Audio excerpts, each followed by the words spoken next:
Hola, muy buenas a todos y a todas, bienvenidos y bienvenidas a un nuevo encuentro.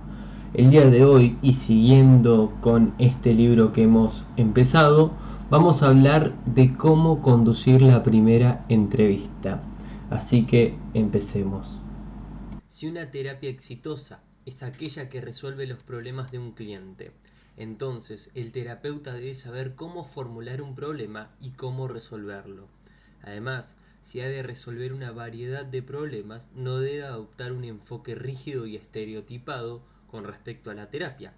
Por eficaz que resulte para ciertos problemas, ningún método terapéutico estandarizado puede manejar exitosamente la vasta gama de casos que suelen planteársele a un terapeuta. Se necesita de flexibilidad y espontaneidad, aunque todo terapeuta debe aprender de su propia experiencia y repetir aquellos métodos que hayan dado buen resultado. La probabilidad de éxito aumenta si se combinan los procedimientos ya conocidos con técnicas innovadoras. Para que una terapia termine adecuadamente, debe comenzar adecuadamente. Esto es, estableciendo el contrato en torno de un problema resoluble y descubriendo la situación social que por necesidad lo genera. El acto terapéutico empieza por la manera de examinar el problema. El acto de intervención saca a la luz los problemas y las pautas de relación a modificar. Un terapeuta hábil se acercará a cada individuo pensando que esa persona, esa situación social en particular, bien pueden requerir un procedimiento único en su género.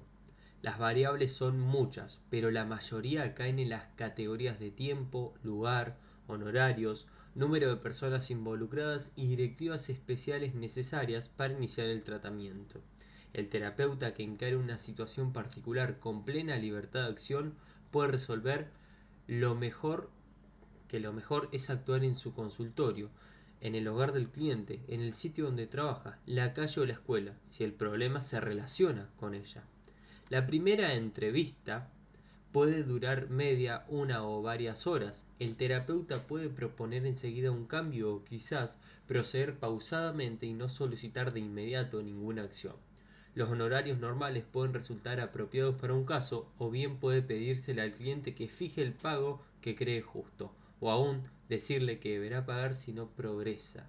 Puede entrevistarse una o varias personas en la primera visita, incluyendo solamente a miembros de la familia o citando además a amigos u otros profesionales.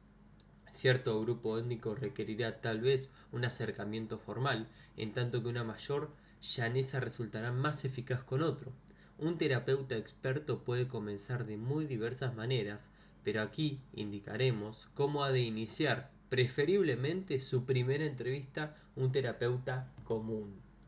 Hoy día se piensa que pensar la terapia entrevistando a una sola persona es partir con desventaja. Cuando se creía que el problema terapéutico era un fenómeno individual, parecía razonable entrevistar a una sola persona. Como se consideraba que los síntomas o problemas eran algo impropio o meras señales de inadaptación, no había razón alguna para citar a otro que no fuera el inadaptado mismo.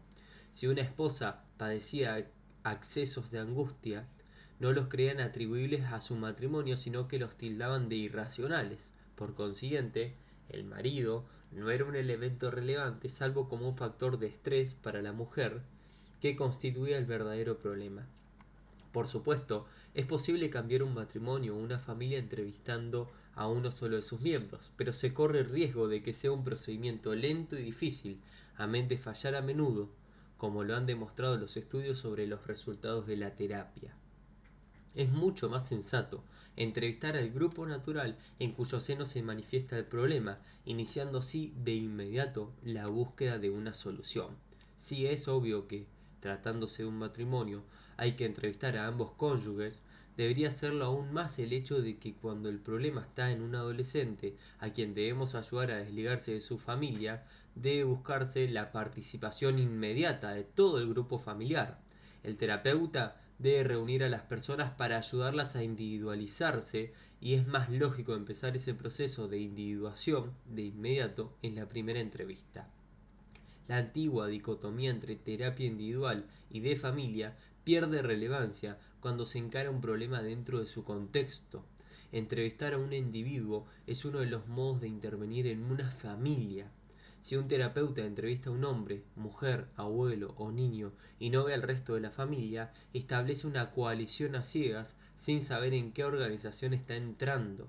Aunque, una vez iniciado el tratamiento, el terapeuta puede querer entrevistar individualmente a los miembros de la familia con un propósito determinado. Al principio, es mejor conocer a todos cuantos habitan el hogar para captar rápidamente el problema y la situación social que lo genera. Además, se reconoce por lo general que la gente es incapaz de informar adecuadamente acerca de sus propias situaciones sociales. Hasta un observador participante entrenado peca de parcialidad en su informe debido a su posición dentro de la red social personal. Un antropólogo preparado no puede escribir de manera apropiada las secuencias existentes en su propia familia. En la década de 1950, las dudas suscitadas en torno al autoinforme condujeron a la realización de entrevistas de familias. Otra consecuencia fue que los supervisores de terapia prefirieron observar la labor del terapeuta a través de una pantalla de visión unilateral o videocinta. Los supervisores aprendieron así que la descripción de una entrevista dada por el terapeuta era inadecuada si se la comparaba con una grabación de la misma.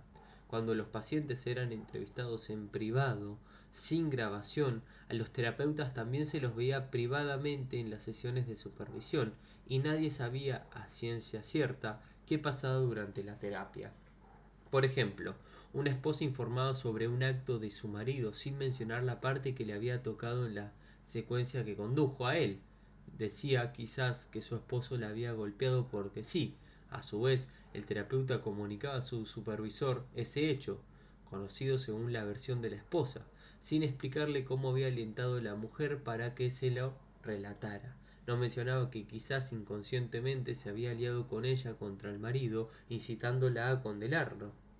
El supervisor debía adivinar lo que ocurrido, guiándose por los informes de una esposa tal como se la narraba el terapeuta, y ambos relatos pecarían de parcialidad.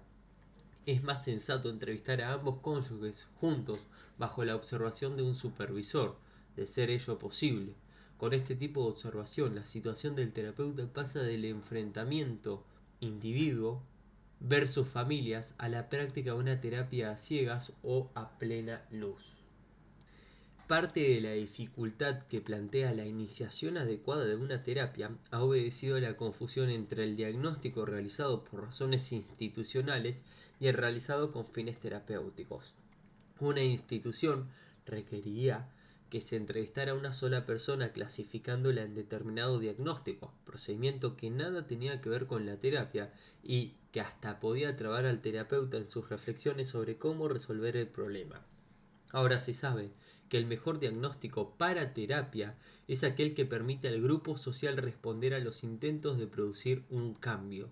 Cómo el terapeuta debe intervenir por vía de un acto terapéutico, valga la redundancia, para recoger datos de diagnóstico destinados a la terapia. Lo mejor es comenzar entrevistando a toda la gente involucrada, ya que el cambio los afectará a todos. Por supuesto, a veces hay un solo individuo disponible para la entrevista, de manera que la sesión inicial ha de celebrarse entre dos personas. Si el individuo está en prisión o en un hospital para enfermedades mentales, es natural que el terapeuta cuente con la presencia de la familia en la primera entrevista para programar la vida futura fuera del establecimiento. Si quien solicita la terapia es un estudiante que asiste a una universidad situada a miles de kilómetros de su hogar, quizás sea preciso verlo solo en la primera entrevista. Luego puede recurrirse a cartas, llamadas telefónicas, videollamadas, visitas de los padres y otras formas de acercamiento, pero al comienzo deberá entrevistarse al individuo solo. Esta circunstancia especial y desusada exige que el terapeuta sea capaz de evaluar la situación de una persona basándose en el diálogo mantenido con ella sola, calculando al mismo tiempo las consecuencias que acarreará el cambio para los que no están presentes. Es posible cambiar a una persona sin entrevistar a nadie más, pero esa tarea suele exigir una pericia superior a la del terapeuta común. Cuando se trata de una primera entrevista del tipo corriente, el terapeuta debe solicitar la asistencia de todos los involucrados, especialmente si el problema es un niño. Si la escuela está implicada en el caso, conviene por lo general celebrar en ella la primera entrevista con asistencia del maestro, el asesor psicopedagógico, el niño y los padres, ya que todos estos constituyen el grupo social involucrado. El procedimiento aquí descrito para una primera entrevista se aplica a un grupo así. Para la mayoría de los problemas debe invitarse a los integrantes de la red de relaciones íntimas.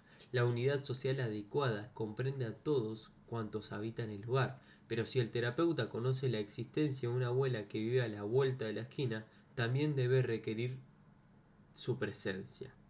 Cuando el problema es un niño, cualquier hombre que mantenga estrecha relación con la madre debe asistir a la sesión. Este énfasis en que todos los involucrados estén presentes en la primera entrevista no significa que sea imposible practicar la terapia de no lograrse una participación total. Queremos decir, simplemente, que el modo más fácil de trabajar es trayendo a todos a la reunión. Nuestra descripción de cómo conducir una primera entrevista te va a ayudar y va a ayudar a los terapeutas a comenzar su labor en forma adecuada. El procedimiento, esbozando, sirve para la mayoría de los problemas, aunque por supuesto siempre hay situaciones excepcionales que requieren un manejo especial. Por ejemplo, no conviene realizar esta clase de entrevista exploratoria con un joven internado en un hospital de salud mental, ya que en ese caso el terapeuta sabe de antemano que el problema radica en la internación. Por lo general, en este libro no insistimos en el estudio de problemas de jóvenes con perturbaciones graves. La terapia indicada para dichos casos es objeto de otra obra, actualmente en preparación.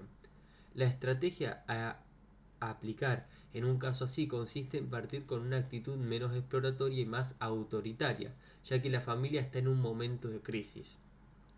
Veamos otros casos en que este tipo de entrevista inicial no constituye el procedimiento correcto. A veces, un malentendido hace que alguien remita erróneamente una familia al terapeuta. Otras se trata de un simple chequeo o consulta sin ningún interés en comenzar una terapia. Algunas familias solo desean someter a un niño a algunos test y no tienen la menor intención de que se le aplique una terapia. Aquí vale la pena aclarar que la familia puede participar aún en una sesión de test. En la actualidad, ciertas clínicas hacen que los padres observen la sesión a través de una pantalla de visión unilateral para que puedan ver cómo responde su hijo. Luego, al repasar los resultados con el examinador, los padres tendrán una base en que apoyarse para juzgar las deducciones de aquel en vez de recibir un simple informe resumido. También hay consultas obligatorias que requieren un manejo especial de la primera reunión, cuando la familia ha sido remitida al terapeuta por un tribunal, a veces por una escuela. La madre o el padre pueden presentarse encolerizados y habrá que tratarlos con especial cortesía. Toda vez que un cliente actúe de una manera confusa o aparentemente inapropiada, el terapeuta deberá presumir que la confusión o desorientación radica en el contexto de la situación y no en una peculiaridad personal. Las sesiones demostrativas, donde un terapeuta debe entrevistar a una persona en presencia de un grupo, plantean otra situación especial. Si la sesión corre a cargo del terapeuta que ya atiende a la familia entrevistada, deberá cuidar que ésta no revele más de lo debido ante un grupo de extraños. Un terapeuta jamás debe entrevistar delante de un grupo a una familia a la que no volverá a ver. La sesión demostrativa llevada a cabo por un terapeuta visitante constituye una explotación de la familia entrevistada, cuyos miembros no reciben compensación alguna por la exposición de que son objeto, a menos que les paguen honorarios. Además, estas demostraciones para las que se monta una entrevista única nada tienen que ver con la terapia, son simplemente un modo de ejemplificar ante un auditorio cómo utilizar una familia, y el estudiante de terapia nunca debe suponer que ese es el modo de conducir una entrevista terapéutica. Resta un último comentario sobre la asistencia a la primera entrevista de todas las personas involucradas. Ocurre a menudo que un joven conviva o no con sus padres, preferiría que su familia no se viera envuelta en la terapia, o bien ha recibido terapia individual durante varios años y siente predilección por dicho método. El terapeuta no debe permitir que el cliente decida la forma de terapia a seguir, sobre todo si ya ha sido tratado sin éxito y quiere continuar con el mismo tipo de tratamiento. También puede ocurrir que a un adulto le disguste la presencia de un cónyuge o que, viviendo solo, aunque la familia resida en la misma zona, crea que sus familiares nada tienen que ver con su problema. Cuantas más personas participen en las entrevistas, tanto más eficaz y rápida será la terapia. Hay veces en que se puede comenzar con una entrevista individual si el cliente insiste en solicitarla, pero de continuar de ese modo se dificultará notablemente la terapia. Suele ocurrir que esa primera entrevista individual hace que sea aún más arduo obtener la posterior participación de las personas pertinentes. Siguiendo las enseñanzas de Gary Whittaker, algunos terapeutas sostienen que la batalla en torno a quienes participarán en la terapia pueden determinar el resultado de